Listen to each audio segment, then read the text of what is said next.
আমরা এখানে দাঁড়িয়ে মাননীয় প্রধানমন্ত্রীর সমালোচনা করতে চাই। আমরা নির্ভয়ে ফেসবুকে আমরা ব্যাকস্পেস ব্যবহার করতে চাই না, কিন্তু আবার একটা ভয়ের পরিবেশ সৃষ্টি করা হচ্ছে, আবার একটা আতঙ্কের পরিবেশ সৃষ্টি করা হচ্ছে। আমাদের প্রজন্মের জন্য আসলে আমরা আজকে যা কাজ করছি না কেন সেগুলো হচ্ছে আমাদের প্রজন্মের জন্য। আপনারা যে কাজগুলো করছেন, যে দায়িত্বটা নিয়েছেন, এই দায়িত্বের ফলভোগী বা সুবিধাভোগী কিন্তু আমাদের এই প্রজন্ম। মাননীয় স্পিকার, আমরা খুব আশাহত হই যখন এই সংসদ এত রক্ত, এত লড়াই, এত ত্যাগের পরে আজকে যখন এই সংসদটি গঠিত হয়েছে, কিন্তু এই সংসদ আবার আগের যেই ভিশিয়াস সাইকেল, দোষারোপের যেই সাইকেল, একজনকে বিভিন্ন ট্যাগিংয়ের যেই সাইকেল, মত দমনের নামে, বিরোধী মত দমনের নামে মামলার যেই সাইকেল, আমরা সেইখানে আবার চলে গিয়েছি। ক্যাম্পাসগুলো আবার আনরেস্টের দিকে যাচ্ছে, অস্থিতিশীল পরিবেশ সৃষ্টি হচ্ছে, বিরোধী দল মত দমনের জন্য মামলা করা হচ্ছে, প্রতিমন্ত্রীকে ফেসবুকে লেখার কারণে বাসা থেকে তুলে নিয়ে আসা হচ্ছে, হুইপকে সমালোচনা করলে বাসা থেকে তুলে নিয়ে আসা হচ্ছে।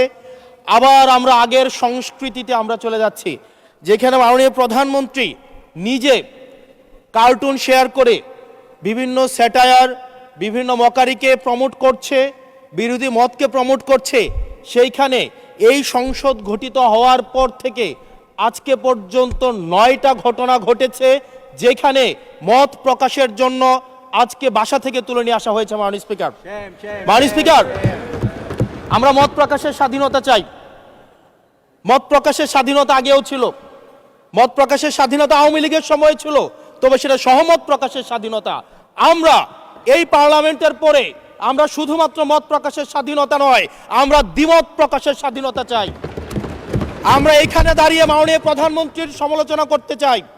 আমরা নির্ভয়ে ফেসবুকে আমরা ব্যাকস্পেস ব্যবহার করতে চাই না, কিন্তু আবার একটা ভয়ের পরিবেশ সৃষ্টি করা হচ্ছে, আবার একটা আতঙ্কের পরিবেশ সৃষ্টি করা হচ্ছে।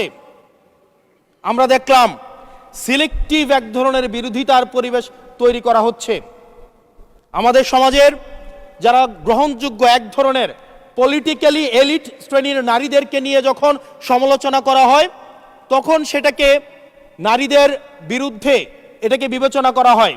কিন্তু যারা পলিটিক্যালি পিছিয়ে পড়া জনগোষ্ঠী রয়েছে, গার্মেন্টস কর্মী রয়েছে, যারা হচ্ছে এই দেশের অর্থনীতির চাকাকে সচল করার জন্য রাত দিন পরিশ্রম করে যাচ্ছে, গ্রামগঞ্জের নারীরা, মায়েরা যারা রাত দিন পরিশ্রম করে যাচ্ছে, তাদেরকে যখন স্লাট শেম করা হয়, গালি দেওয়া হয়, সেটাকে আমরা নারী বিরোধিতা হিসাবে আমরা সেটাকে আমলে নেই না।